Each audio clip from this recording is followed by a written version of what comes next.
आज हम लोग स्क्रिप्ट पैरामीटर में रिमेनिंग जो बातें हैं उसको समझेंगे। आपको यहाँ पर लेफ्ट साइड में शो स्क्रिप्ट्स एंट्री पैनल का एक बटन दिखाई पड़ेगा। इसको आप क्लिक करोगे तो आप इस विंडो में स्क्रिप्ट्स को ऐड कर सकते हो और इसी बटन पर क्लिक करोगे तो मार्केट बाय मार्केट शॉर्ट का बटन दिखाई पड़ेगा आपको। अब जिस स्क्रिप्ट के सामने में आपको मार्केट बाय मार्केट शॉर्ट करना है उस पर यदि आप मार्केट बाय करोगे तो वो ट्रेड हो जाएगा। चलो हम पहले का ये सारा ट्रेड को डिलीट कर देते हैं। अब हमने गोल्ड पर बाय किया Strategy alert. तो गोल्ड का ट्रेड बाय हो गया। हमने स्क्रिप्ट पैरामीटर में गोल्ड 1 पर शॉर्ट किया Strategy alert. तो गोल्ड 1 शॉर्ट हो गया। जिस किसी भी रो के सामने में हम मार्केट बाय मार्केट शॉर्ट करेंगे तो कॉरस्पॉन्डिंग रो में एक्शन हो जाएगा।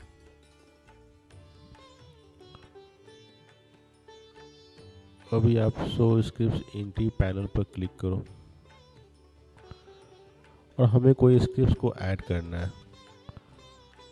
ऐड करने के लिए हम यहाँ से स्क्रिप्ट्स को ऐड कर सकते हैं। ये हमने पिछले वीडियो में देखा।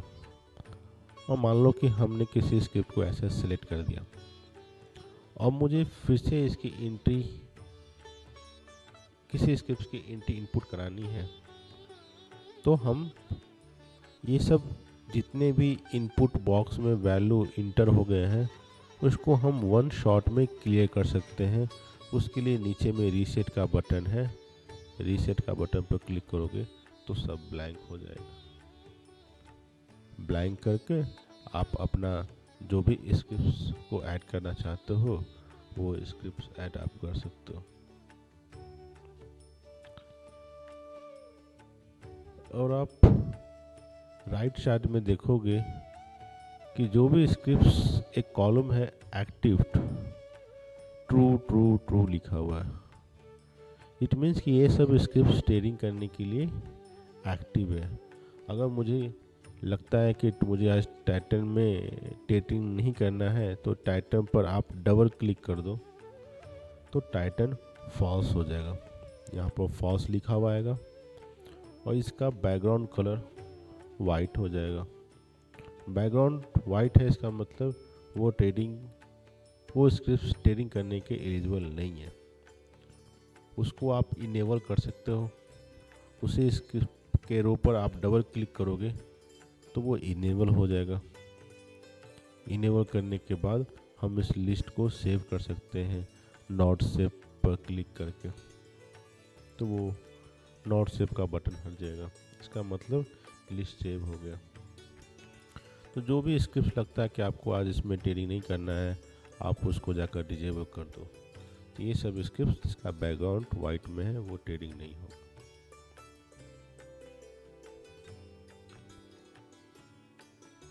एक चीज की फिक्स कॉस्ट पर क्वांटिटी डालने का फायदा क्या है और रोबो इसको कैसे कैलकुलेट करता है ये हमने लास्ट वीडियो में देखा था कि फिक्स कॉस्ट क्या हुआ। जितना भी क्वांटिटी आपने यहाँ पर डाला है चाहे वो शेयर्स में हो या लॉट में हो उसको ट्रेड करने का टोटल खर्चा कितना है वो कॉस्ट से क्वांटिटी को डिवाइड करते हैं तो हमारा वो फिक्स कॉस्ट पर क्वांटिटी बनता है। अब चलो एक हम मान लो कि गोल्ड का एग्जांपल लेते हैं। हमने इसका कॉस्ट 0.8 रुपीज़ डिफाइन कर रखा है। चलो हमने कैलकुलेशंस के लिए हमने 3 वैल्यू इसको अपडेट कर दिया। तो इसका मतलब ये हुआ कि हम एक लॉट का ट्रेड कर रहे हैं, जब भी ये 3 रुपीज़ कॉस्ट आप दोनों तरफ मिलाकर डालना है, buying and selling. Buy plus sell कितना मिलाकर खर्चा है? 3 रुपया। अब हम जब ट्रेड करेंगे तो रोबो जो भी हमारा प्राइस पर ट्रेड होगा वहाँ से 3 रुपया का लॉस शो करेगा। जैसे कि एक्टिव ट्रेड में जाकर अभी हम सारा ट्रेड को डिलीट कर देते हैं, रिटर्न पोजीशन, और स्किप टनल पैरामीटर में जाकर आप गोल्ड पर चलो बाई किया। Strategy alert. तो आप देखो कि गोल्ड पर आपको इसने 4 रुपये का लॉस दिखा दिया। 4 रुपये के लॉस में 3 रुपीज़ आपका कॉस्ट था, जो हमने स्किप टनल पैरामीटर पर डिफाइन कर रखे हैं, और कुछ पॉइंट प्राइस का डिफरेंस है।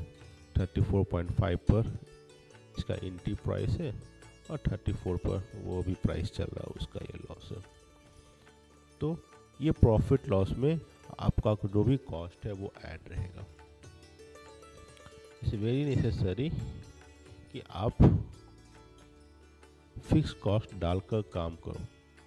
इससे क्या होगा कि जो भी आपका लेजर में प्रॉफिट आएगा उसको ही रोबो में आप एक्टिव ट्रेड में देख सकते हो। It's not exactly but near by.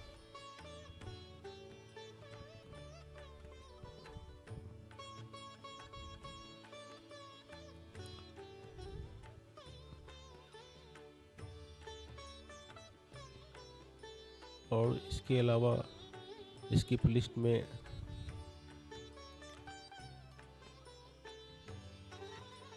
समझने के लिए कुछ दिक्कत है, आप हमें अपना क्वेरी मेल कर सकते हैं। Thank you.